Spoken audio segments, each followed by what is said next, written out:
علیکم اللہ، آپ نے الادب المفرد وغیرہ کے حوالے سے یہ حدیث بھیجی ہے، قیامت اس وقت تک قائم نہیں ہوگی جب تک کہ لوگ اپنے گھروں کو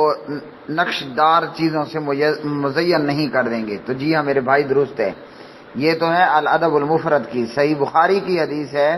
نبی علیہ الصلوۃ والسلام آئے اور دروازے پر پردہ تھا، وہ نماز میں خلل دے رہا تھا۔ نبی علیہ السلام آئے اور دیوار پر اماں جی نے پردہ لگا دیا تھا، تو آپ نے فرمایا یہ کیا تم نے دیواروں کو کپڑے پہنا دیے، بیت اللہ کی طرح غلاف چڑھا دیا؟ تو یہ ساری چیزیں جو ہے وہ اس حدیث کے تحت منع ہیں، الا یہ کہ آپ روم کمرے کے دروازے پر یا گھر کی جو انٹری کا چار دیواری کا دروازہ ہے وہاں بطور پردہ کہ چادر لگا دیں، کوئی